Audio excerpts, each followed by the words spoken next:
So many people would have hid in the bathroom and would have not come out until this was over. What made you go after it and go after him? Because that was that mind state is kind of like shooting fish in a barrel to me because it was a concrete wall there, and in the bathroom it's only one way in and one way out, and I was like, he's gonna have to work for this kill for me personally.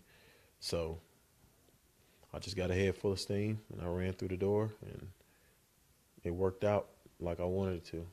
Were you scared? Yes. What? Yes. Yeah.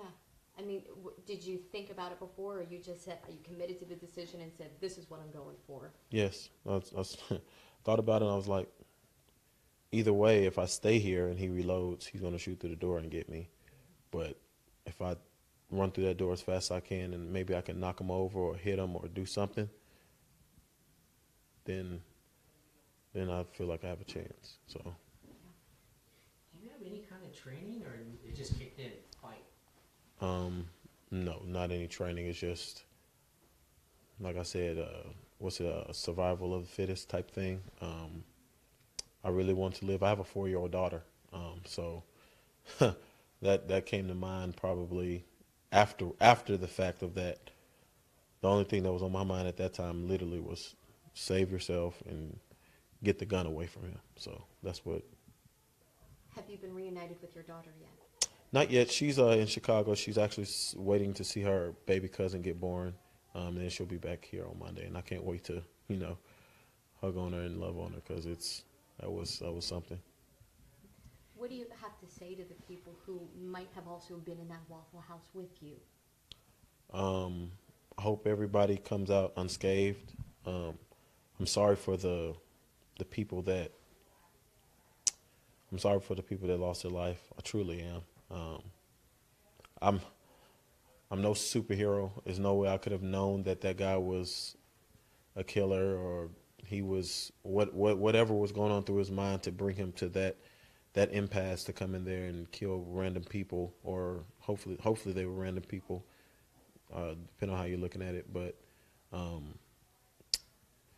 I just did I did what I think most people would have done in that situation if you actually think about it. And it's easy to say people would have, concaved to it, but once you're in that position and you see like there's nothing else for you to do. It's a brick wall there. And he's standing there with a gun. You need to do something, react. So I reacted.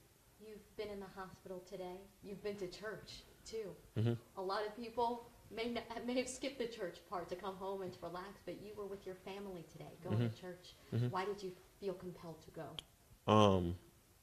I want to persevere.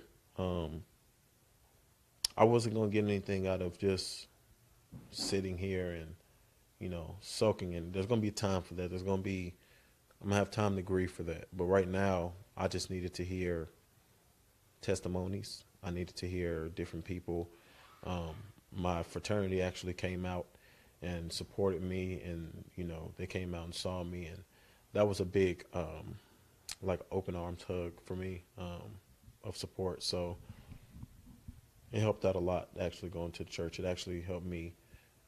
Because it just happened. It's not like I'm over it, but it helped me, maybe take a step towards closing it.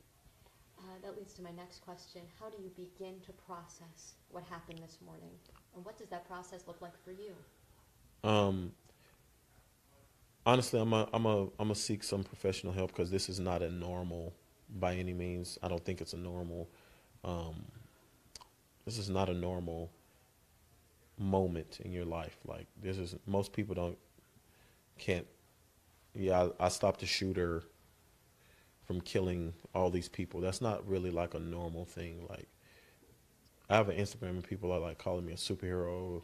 All superheroes don't wear capes. Well, I'm not really looking at it like that. I'm just looking at it as, I want to progress in my life. I want to move on forward, and the only way I felt like doing that was if I could stop him. So moving forward for me is I'm gonna have to have some time to grieve about it, but I don't exactly know what I need to do, but I know I'm probably gonna have to talk to somebody for it for sure. You had spent the morning with your family as well and your parents. What was the Mm-hmm. first thing you said to them? So my mother is in Chattanooga, and she was pretty irate, but she'll be back today.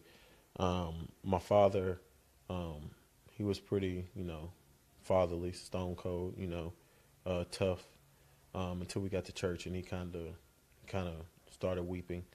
My sister was crying the whole time, and I have another sister, and I think she was crying too, because I'm the only boy, and I'm the youngest, but I'm kind of,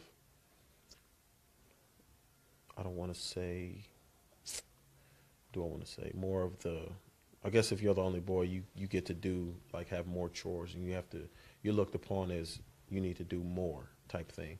So it really hurt them, and yeah, They I can love understand you. why. Right. I'm sure they were just so happy that you were okay. Right. In And, all of this. yeah. Then I was cracking jokes I was cracking jokes at the hospital, but that's because I wasn't trying to think about what was going on. So, Have you ever had these kinds of injuries before? scraped knee, scraped up hands, little burns. I've probably had scraped up knee and scraped hands before, but not this little graze from the bullet. But it doesn't really hurt. Like, I was supposed to have a basketball game today. I might still go to that basketball game, but you never know. Wow. No, I don't think I'm gonna make it to that today. But yeah, What do you want people to know about you? to know about me. I'm a believer that everybody could do what I did. I don't think it's. I don't know. I don't see what I did as. I don't know. I just don't see what I did as, heroic. Um, I can get the kind of the brave part, but heroic is. I don't know. Uh, it seems like that's a little fabricated, a little dramatic for me, but um, I'm just a chill guy. Um, I try to do what I say I'm going to do. Um, I'm reliable, honest. Like to have fun. Uh, I don't drink really. I only drink for like birthdays. I don't eat beef or pork. Um, I don't know. I'm just relaxed. I think I'm easy. I'm easy enough to like, but obviously somebody didn't because he was trying to shoot us. So um, There was a moment where you tried to go to another Waffle House. You could have easily been at another location at the time of this shooting. You think about why you were at the place where you were when you were there. oh yeah, because the other Waffle House had probably double the amount of people that the Murfreesboro Waffle House did. The Murfreesboro Road Waffle House did. So we just was like, it's a no-brainer. It wasn't too far. It wasn't too much farther from where my friend lived. So I was like, we can go out there. That's not a big deal. So we just went over there, and depending on how you look at it, the paramedics told me that I was supposed to be there because it could have been even more people murdered. But if I wasn't there, then I wouldn't even be in that situation. But then again, like you said, it could have been. I mean, like the paramedic said, it could have been more people murdered. So I think everything happens for a reason. Anything else that you would like to share with us, or let people know about you? There's 4 families that are grieving right now. So much life was lost for no reason. I feel like it could be very selfish of me if I didn't point it out, and I apologize. Like I said, there's no way I could have. There's no way I could have known. It's virtually nothing else I could have done, because that was before I even knew he was out there. My back was turned to the class when he started shooting. So for those families, I do apologize for your losses. Hope we can be in some sort of contact, possibly. Even for the people that didn't lose anybody or nobody was hurt. I would love to, talk to you and know that you're okay. But like I said, I didn't do it to be heroic. If anything, I did it to be completely selfish of myself, and I tried to save myself. And in that act, I actually saved other people. So that's why I think when people say it's heroic, it's kind of weird because I did it 100% to save myself. And I guess I did, I did save other people. So You absolutely did. You saved plenty of other people who were in that Waffle House. Right. Did you have any conversations with them after the fact, after the shooter had fled? One guy, I don't know his name. He was looking at a body, and I told him, I said, "Don't look at it. Don't look at it. It's gonna haunt you." And he was like, "You're right." And he walked away from it. One of the guys, I forgot his name. He gave an interview earlier, and he was wearing the 24/7 pop lock shirt. He knew all the people that actually worked there, and I talked to him for a little while, and he was like, "Man, you saved us, and you're a hero." And like I said, it was like I just did that, basically for me. In that wrestling with the guy, did he ever say anything? He was cursing me because I was taking his gun from him. And then after I got the gun, he was just like, he acted like I was in the wrong. And I was like, I'm just trying to live, and you're trying to, Did you ever lock eyes during that encounter? No, not that I can specifically remember. No. Can we let them in? Cool. You do Okay, but I'll be right back.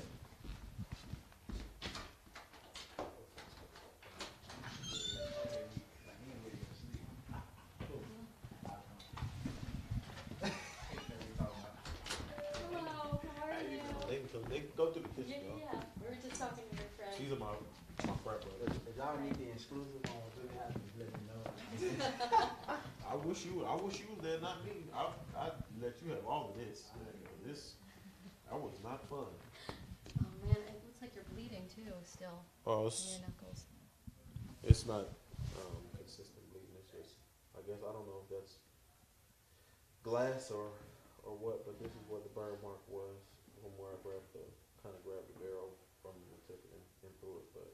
But So you grabbed this knowing that it may have been loaded at this I time? wasn't worried. He was also naked, and that was the last thing on my mind. Him being naked and the gun being hot I wasn't worried about that. Like, I can walk away from a burnt hand and a man's nudity, but a couple bullet holes, you might not be able to walk away from that. So I know you said that he was cussing while you had that struggle with the gun.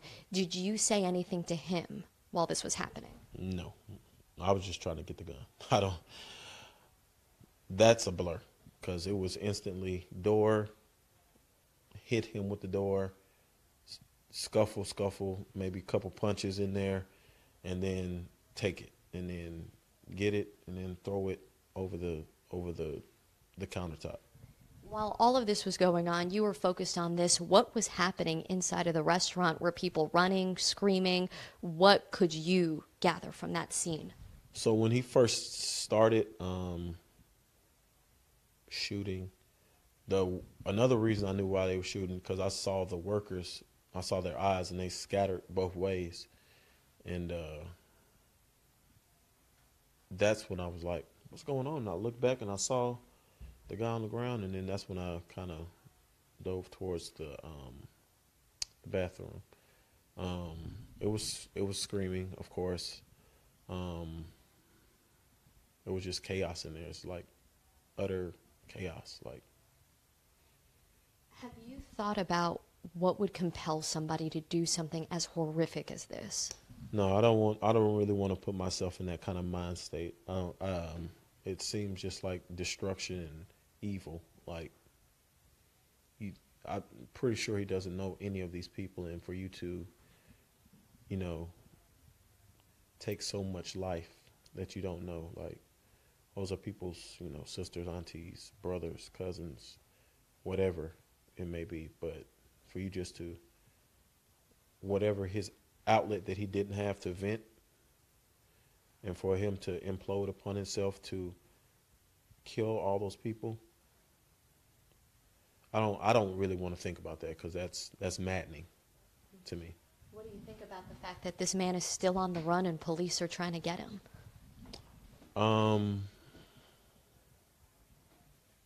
It's honestly scary, because I doubt I don't know. It's just honestly scary.